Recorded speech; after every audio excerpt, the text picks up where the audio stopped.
সারা জীবন আল্লাহর কোরআনের দাওয়াত দিয়ে বিশ্বের মানুষকে শিখিয়েছে। সে আল্লাহর বান্দাকে খোঁড়া অজুহাত দিয়ে দুনিয়া থেকে বিদায় করা হয়েছে। জানাজাটা পর্যন্ত আমাদেরকে ঠিক মতো পড়তে দেওয়া হয়নি। কথা বলে ঠিক কিনা?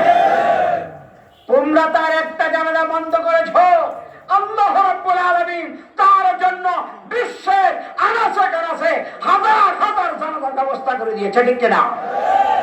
আজকে তোমরা যদি মারা যাও, তোমাদের মুরব্বীর জানাজার কোনো ছবি নাই। তোমরা যাদেরকে ফাঁসি দিয়েছো, তোমরা যারা তাদেরকে কষ্ট দিয়েছো, তাদের জানাজায় জাতি দেখেছে। ভবিষ্যতে তোমাদের জানাজা দেখার জন্য অপেক্ষার প্রহর গুনছে। কথা বলে ঠিক কিনা? আল্লাহ আছে না নাই? আল্লাহ আছে না নাই? জোর কি কমে গেল নাকি? আছে না নাই? সে আল্লাহর পক্ষে ছিলাম, আছি, থাকবো। ঠিক কিনা? তোমরা আমাদের কত মারবে, কত মারবে? রাসূল সাল্লাল্লাহু আলাইহি ওয়াসাল্লামের বিরুদ্ধে ষড়যন্ত্র হয়েছে, আমাদের বিরুদ্ধে ষড়যন্ত্র হয়েছে। কেমন ষড়যন্ত্র? আল্লাহর কোরআন বলছে পাহাড় মনে হয় যেন পড়ে যাবে তাদের ষড়যন্ত্রে। যেই লোকটি সারাটা জীবন কোরআনের পক্ষে কথা বলেছে, লক্ষ জনতা নিয়ে কথা বলতে হয়েছে, তাকে তোমরা বানিয়েছো খুনি, তাকে তোমরা বানিয়েছো দর্শক, তাকে তোমরা জেলে মারতে পারো নাই। যার জনপ্রিয়তা ছিল আকাশচুম্বী, মাত্র একদিনের ব্যবধানে 250 শহীদ হয়ে গিয়েছে। তোমরা ভিনদেশি বেদিনদের পড়াশোনায় তাকে হসপিটালে এনে চিকিৎসার নামে হসপিটালে তোমরা ইঞ্জেকশন পুশিং করে শহীদ করে দিয়েছো। ঠিক না? এরকম রাসূলের অনেক সাহাবায়ে কেরামকে মক্কার জমিনে শাহাদাতের দরজা নসিব হতে হয়েছে। তার জ্বলন্ত প্রমাণ সুমাইয়া, তার জ্বলন্ত প্রমাণ খোবায়েব, তাকে ফাঁসির আস্তানায় নিয়ে শহীদ করা হয়েছে। বাংলাদেশ জামাত ইসলামের সাথে রাসূলুল্লাহর আন্দোলনের হুবহু মিল আছে। আলহামদুলিল্লাহ, বাংলাদেশে বহু পক্ষের লোক দিনী ময়দানে কাজ করে, কিন্তু রাসূলের জীবনের সাথে এগুলো হুবহু মিল পাওয়া যায় অত্যন্ত কম, খুবই কম। আমার বন্ধুরা, বিশ্বনবীর আন্দোলনের ব্যাপারে মক্কার কাফেররা বলেছে মুহাম্মদ যতদিন থাকবে তার আন্দোলন ততদিন থাকবে। মুহাম্মদ যখন থাকবে না, তার বংশে বাতি দেওয়ার মতো কাকে খুঁজে পাওয়া যাবে না। আমি গত প্রায় 6 মাস আগে একটা জানাজায় গিয়েছিলাম। একটা জানাজায় যাওয়ার পরে একজন অহংকারী আমার সামনে দেখে আমাকে বলল, এখনো জামাত ইসলাম বাংলাদেশে বুঝি আছে? আমার দেখি জামাত ইসলামী এখনো বাংলাদেশে আছে। আমি তখন বললাম, রাখে আল্লাহ, রাখে আল্লাহ। আজকে তোমাদের পতনের পরে বোঝা গেছে বাংলাদেশে জামাত ইসলাম আছে না? না, তোমরা তোমাদের দাদার দেশে পালিয়ে গিয়েছো। আমরা এই দেশে ছিলাম, আছি, জীবনের মায়া ত্যাগ করে এই দেশে থাকবো ইনশাআল্লাহ। কথা কি ঠিক? রাজি আছেন ইনশাআল্লাহ? রাজি আছেন? ঠিক আছে, আল্লাহ কবুল করুন, আল্লাহ কবুল করুন। তারা বলেছেন বিশ্বনবীর যখন শেষ সন্তানটি মারা গেল, ছেলে, সকালবেলা খানায় কাবার মাঠে যাইয়া তারা বলল, বাত্তেরা মুহাম্মদ লিল্লাইলা, গত রাতে মুহাম্মদ দিকবংশিয়া হইয়া গেছে, মুহাম্মদের আর বংশ থাকবে না, তার বংশে বাতি দেওয়ার মতো থাকবে না।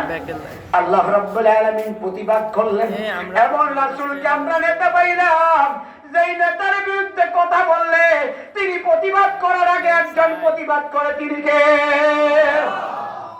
আল্লাহ বললেন, ইন্না আ'তাইনাকাল কাউসার ফাসাল্লি লিরাব্বিকা ওয়ানহার ইন্না শানিআকা হুয়াল আবতার। হে রাসূল, তারা বলে আপনার কেউ নাই। আমি আল্লাহ ঘোষণা দিয়া দিলাম, আপনার মতো এত অনুসারী আর কারো নাই। আল্লাহু আকবার। আর আরেকটা কথা আল্লাহ বললেন, যারা আপনার বিরোধী তাদের নাম লওয়ার মতো জমিনে কাউকে খুঁজে পাওয়া যাবে না। আজকে আবু জাহেলের নাম আছে, উতবার নাম আছে, এরপরে সাইবার নাম আছে, ফেরাউনের নাম নাই, নমরুদের নাম নাই, কিন্তু আল্লাহর নবীর নাম তামাম দুনিয়াতে আছে না না? আল্লাহর জায়গায় বলছেন, ওয়া রাফা'না লাকা যিকরাক, হে রাসূল আমি আপনার স্মরণকে দিক থেকে দিগান্তরে, কাল থেকে কালান্তরে আমি আল্লাহই প্রচার করে দিলাম। সুবহানাল্লাহ। তোমার নাম তোমার ছেড়ে দিতে হবে। কে বলছে? আমি তোমার জন্য এত বেশি রুহানি সন্তান বানায়া দেব, তারা তাদের জীবন থেকে, মা বাবা থেকে, সন্তান থেকে আপনি নবীতে আপনাকে বেশি ভালোবাসবে। সুবহানাল্লাহ। আমাদের অন্তরে আমাদের মা বাবারা মায়া বেশি না রাসূলের মায়া বেশি?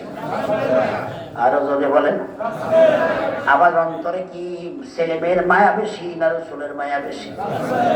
যদি মায়া রাসূলের কম হয়, নেতার মায়া যদি বেশি হয়, বিশ্বাস করো তোমায় হয়তো দেখতে মুসলমান, কিন্তু তুমি একজন রোবট মার্কা মুসলমান। তোমার কলিজার মধ্যে নাফাকি গালের আছে, ঠিক কিনা? আল্লাহ তুমি আমাদের বুঝার তৌফিক দান করো। আল্লাহ প্রতিবাদ করলেন, শুধু রে তোমরা বলছো রাসূল আর থাকবে না, কিন্তু আমি আল্লাহ বললাম আমার রহমতের সীমানা যতটুকু, আমার নবীর মাধ্যমে প্রেরিত রহমতের সীমানাও ততটুকু। সুবহানাল্লাহ। আল্লাহ এক জায়গায় বললেন আলহামদুলিল্লাহি রাব্বিল আলামিন, আবার বললেন ওয়া মা আরসালনাকা ইল্লা রাহমাতাল লিল আলামিন। অর্থাৎ আমার রহমতের সীমানা যতটুকু, হে নবী আপনার মাধ্যমে প্রেরিত জগৎবাসীর জন্য রহমতের সীমানাও ততটুকু। সুবহানাল্লাহ। বিশ্বনবীর এত মর্যাদা আল্লাহ তাকে দিলেন। অতএব কিয়ামত পর্যন্ত যারা নবীর আদর্শ কায়েমের জন্য নবীর মতো ঘর ছাড়া হয়ে যাবে, নবীর মতো অপবাদ হবে, অপবাদ গ্রহণ করবে, নবীর মতো ময়দানে মাপ তারা মাইর খাবে, নবীর জন্য তারা যদি জেলে যায় তাদের মর্যাদাটাও বাড়াই দিবেন একজন, তিনি কে? রাসূলকে আল্লাহ তাআলা এত মর্যাদা দিলেন কোরআনুল কারীমের ভিতরে।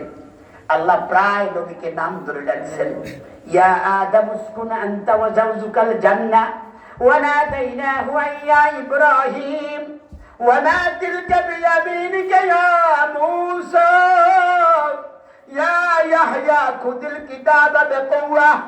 সব জায়গায় ইয়া আদম, হে মূসা, হে ইব্রাহিম, হে ইয়াহইয়া বলে ডাক দিলেন। কোরআনুল কারীমে একটি জায়গায় আল্লাহ হে মুহাম্মদ বলে ডাক দিলেন না। সুবহানাল্লাহ। যত জায়গায় ডাক দিলেন তার একটা উপাধি ধরে ডাক দিলেন। আল্লাহ রাব্বুল আলামিন কোরআনুল কারীমে তা কোট করে দিলেন, ইয়া আইয়ুহান নাবিয়্যু, ইয়া আইয়ুহান নাবিয়্যু হাসবুকাল্লাহ। ও আল্লাহর নবী পেরেশান হইয়েন না, আপনি জেলে যান, আপনি গোশ ছাড়া ছেড়ে দেন, আপনার জীবনের মায়া ত্যাগ করে ছেড়ে দেন, আমি আল্লাহ আপনার জন্য যথেষ্ট হইয়া যাব। সুবহানাল্লাহ।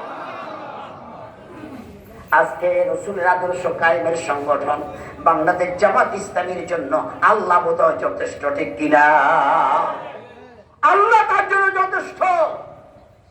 বাংলাদেশের আমাদের দিদি ভাইরা পর্যন্ত আমাদের সাথে কথা বলতো না, আমাদের বিপদে একটা দুঃখ প্রকাশ করে একটা বিবৃতি দিত না। সেই জায়গা থেকে আল্লাহ তাআলা আজকে আমাদেরকে সিরাত মাহফিল করতে দিচ্ছে। এটা আমাদের কোনো ক্যারিশমা নয়, আমাদের কোনো কৃতিত্ব নয়, সকল কৃতিত্বের মালিক একজন, তিনি কে? আল্লাহ। আরো জোরে বলেন, তিনি কে? আল্লাহ।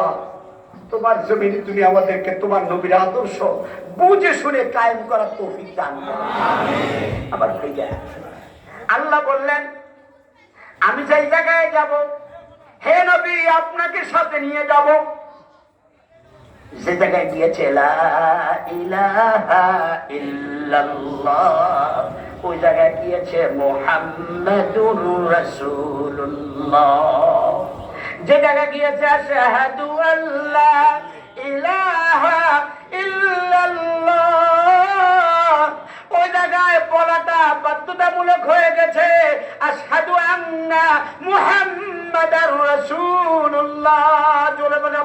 আকবার। ওয়া রাফা'না লাকা যিকরাক। আপনার স্মরণকে আমি আল্লাহ দিক থেকে দিগান্তরে পৌঁছায়া দিলাম, ঘর থেকে ঘর পর্যন্ত পৌঁছায়া দিলাম। আর একটা কথা বললাম, তারা মনে করে যে তারা হারাই গেছে, তারা আর থাকবে না। আল্লাহর নবী করে